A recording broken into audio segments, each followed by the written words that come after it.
নমস্কাৰ বন্ধুসকল, স্বাগতম জনাইছোঁ মোৰ ইউটিউব চেনেল কল্পদা ব্লগাৰলৈ। আৰু বন্ধুসকল, আজি মই আপোনালোকক লৈ গৈ আছোঁ এটি সুন্দৰ প্ৰাকৃতিক পৰিৱেশৰ মাজলৈ। আৰু বলক আমি আজি সেই ভিডিঅ'টো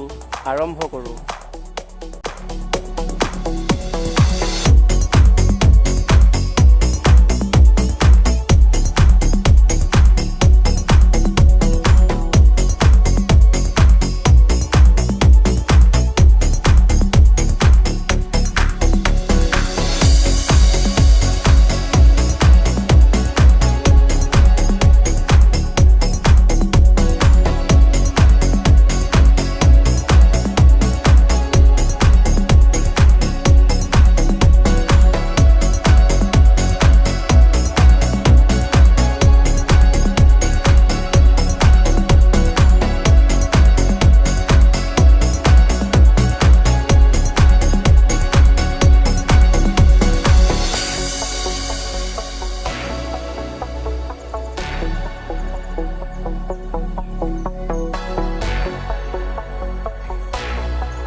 আমি যাম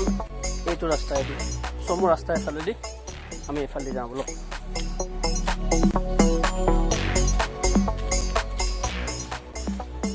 আগতে ৰাস্তা বহুত বেয়া আছিলে,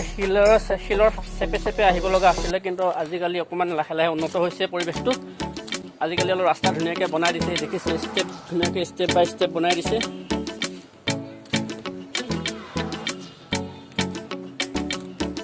আৰু বন্ধুসকল, মই আহি প্ৰায় পাইছোঁহিয়ে য'ৰ গন্তব্যস্থান। ইয়াৰ পৰা আৰু অলপ ওপৰলৈ গ'লে দেখিছে ৰাস্তা আছে, আৰু ইয়াৰ পৰা অলপ ওপৰলৈ গ'লে আমাৰ গন্তব্যস্থলী পাম। মানে মই আহিছোঁ এটি সুন্দৰ মন্দিৰ দেখাবলৈ। মন্দিৰটো দেখাত বৰ ডাঙৰ নহয়, বৰ জাকত জিলিকা বা ৰংচঙীয়া নহয়। মানে বস্তুটো মন্দিৰটোৰ এটা বিশেষত্ব আছে। ইয়াত আপুনি যি মনোকামনা বিশ্বাস পূৰণ কৰিবলৈ আহে, যি আশীষ বিচাৰি আহে, সেই আশীষ আপোনালোকৰ ফলৱৰ্তী হয়, আৰু আপোনালোকে সেই মনোকামনা আপোনালোকৰ সোনকালে অতি শীঘ্ৰে পূৰণ হয়। চ' বলক আমি সেই মন্দিৰটোলৈ আৰু যাত্ৰা কৰোঁ। বহুত ভাগৰ লাগিলে, অলপ বহিলোঁ, আৰু বলক আমি এতিয়া ওপৰলৈ যাবলৈ চেষ্টা কৰোঁ।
শিলৰ চেপে ওপৰলৈ যাবলৈ চেষ্টা কৰিম মানে এইটো গুহাৰ নিচিনা হয় আৰু ইয়াৰ তলেদি পাৰ হ'ব লাগিব আৰু তাৰ তলেৰে গৈ মই ক্ৰমান্বয়ে লাহে ওপৰলৈ যাবলৈ চেষ্টা কৰি আছোঁ আৰু ওপৰৰ পৰা আপোনালোকক দেখুৱাম যে পাহাৰৰ ওপৰৰ পৰা তললৈ কেনেকুৱা লাগিব পাৰে আৰু এয়া চাওক লাহে আহি পাইছোঁহি ওপৰত আৰু এয়া চাওক কি সুন্দৰ এটা প্ৰাকৃতিক পৰিৱেশ পাহাৰৰ ওপৰৰ পৰা নামনিলৈ দূৰৰ খাল বিল পুখুৰীবিলাক ধুনীয়াকৈ দেখিব পোৱা হৈছে যে বহুত দূৰলৈকে আমি দেখা পাইছোঁ বতৰটো অলপ ডাৱৰীয়া মানে ৰ'দটো কম আছে আৰু কুঁৱলী ধূলি আদি ইত্যাদিৰে ভিডিঅ'টোৰ কোৱালিটি অলপ বেয়া হৈ আহিছে আৰু এখন দিছে এখন শাকো বনাই দিছে সৰুকৈ আৰু ইটো শিলৰ পৰা সিটো শিললৈ যাবৰ কাৰণে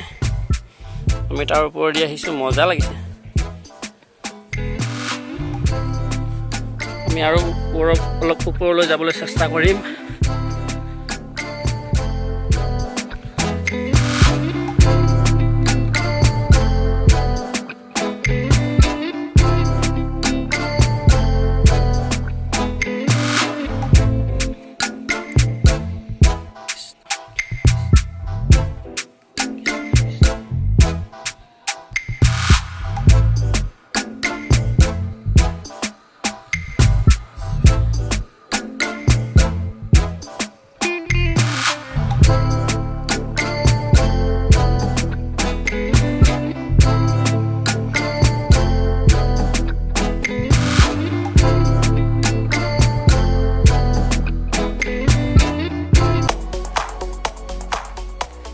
মই পাহাৰৰ একেবাৰে ওপৰত আহি উপস্থিত হৈছোহি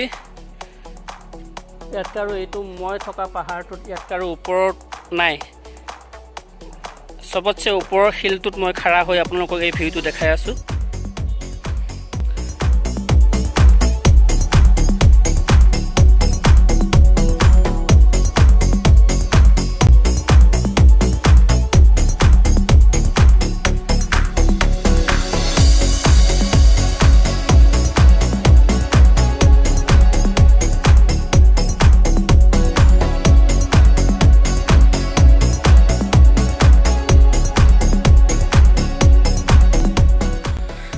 আৰু বন্ধুসকল এইটোৱে হৈছে আমকটা পাহাৰ